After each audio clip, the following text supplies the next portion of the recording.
Dalam Al-Quran, Allah ada kongsikan satu kisah buat kita sebagai hamba-Nya dan buat semua yang nak mengambati dan nak mengamali apa yang diberitahu oleh Allah Subhanahu Wa Taala di dalam Quran. Yang mana dalam Quran Allah ceritakan kisah-kisah para nabi, kisah orang-orang yang alim seperti mana Al-Imran, seperti mana Al-Zulkarnain dan sebagainya, banyak diceritakan oleh Allah Subhanahu Wa Taala.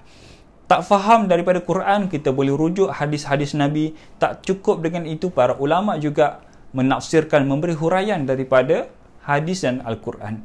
Dalam banyak-banyak kisah dalam Al-Quran, ada satu kisah yang mana saya nak kongsikan kepada anda pada hari ini, iaitu kisah seorang manusia yang mana orang itu adalah orang yang alim. Ada di antara kita ni yang menggelarkan orang itu adalah ulama. Dan ada juga yang menggelarkan orang itu adalah waliullah, dan ada juga dalam kalangan ulama menggelarkan lelaki ini adalah Nabiullah. Dialah yang bernama Uzai.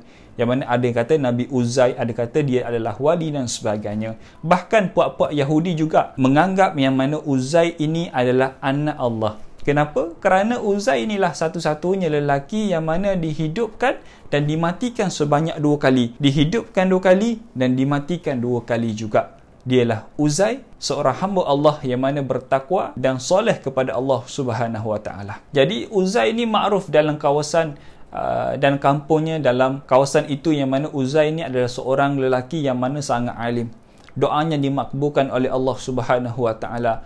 Ramai orang makruf akan kesolehan dia, ramai orang makruf akan kealiman dia. Lalu dalam kehidupan Uzai ini, Allah ceritakan dalam Quran ketika mana umur Uzai 40 tahun. Ketika itu Uzai bawa satu keldai untuk berjalan. Wallahu alam tidak dinyatakan untuk berjalan bersama keldainya. Maka dia berjalan. Bila mana dalam keadaan kepenatan, maka Uzai sampai di sebuah rumah yang usang, rumah yang tidak dihuni oleh orang, yang mana ditinggal oleh orang yang sangat lama. Maka ketika itulah Uzai kata, baik kita berteduh dekat sini, kita berehat dekat sini sekejap untuk makan, berehat dan meneruskan perjalanan. Maka bila mana Uzai kan bawa keldai, maka Uzai pun tambak keldainya di pokok dan dia rehat dalam rumah tu, dia keluarkan makanan. Dalam keadaan begitu, Uzai ni seorang hamba Allah, orang beriman. Tengok, setiap kali mata memandang, maka dia akan kembali kepada Allah Subhanahu Wa Taala. Uzai tengok keadaan rumah tu, Uzai tengok ada tulang-tulang binatang. Mana keajaiban Allah Subhanahu Wa Taala. Dalam hati Uzai, dia mengatakan Allah boleh menghidupkan dan boleh mematikan. Allah boleh mematikan bila mana tulang itu telah pun hancur, telah pun repuk. Allah boleh satukan tulang itu kembali kerana Allah ni maha kuasa. Uzai tengok alam, Uzai tengok kehidupan dan sebagainya, pokok yang telah pun mati dan sebagainya. Semua yang Uzai tengok itu dia kembali kepada Allah Subhanahu Wa Taala. Sebab itulah bila mana Uzai tengok, lalu ketika itulah Allah hantar satu orang malaikat untuk pergi kepada Uzai. Ketika itulah Uzai dicabut nyawa oleh malaikat tersebut. Dicabutkan nyawa, maka berlalulah begitu sehinggakan Uzai mati pada waktu itu. Mayatnya hancur, tulangnya hancur. Maka cukup 100 tahun, maka Allah hidupkan Uzai balik. Hidupkan Uzai yang mana makanan yang dia buka tadi tak sempat makan, masih lagi terhidang. Bila ni? Selepas 100 tahun. Selepas 100 tahun baru Allah hidupkan Uzai. Lalu bila mana Uzai dihidupkan, dia tengok ada makanan lagi yang belum dia usik. Dia hairan. Dia tengok keldai yang dia tambak dekat pokok telah pun tiada. Hanya ada tulang-tulang sahaja. Dia pelik, di mana binatang dia? Kenapa laju binatang dia mati, repuk dan sebagainya? Lalu ketika itulah malaikat datang berupa dengan manusia.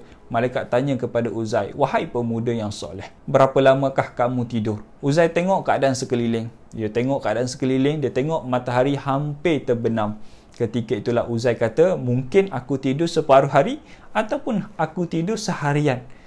Maka ketika itulah malaikat yang berupa manusia itu kata, tidak wahai Uzai, sesungguhnya kamu telah tidur 100 tahun. Keldai yang kamu bawa telah pun mati. Makanan yang kamu hidang 100 tahun yang lepas tidak diusik oleh sesiapa pun, masih lagi utuh di situ. Tapi keldai yang Allah nak tunjukkan sesuatu kepada kamu. Ketika itulah Allah tunjukkan kepada Uzai, yang mana dengan 2 biji mata Uzai, dia melihat keldai yang telah pun jadi tulang, telah pun repuk tulang itu. Allah satukan tulang-tulang itu, Allah masukkan daging, Allah satukan dengan daging, disaluti dengan daging, dimasukkan dengan darah, maka menjadilah seekor keldai, maka berbunyilah keldai itu. Ketika itulah Uzai kata, aku tidak hairat, dan inilah kekuasaan Allah Subhanahu Wa Taala. Lalu ketika itulah Uzai berangkat untuk pulang ke rumah.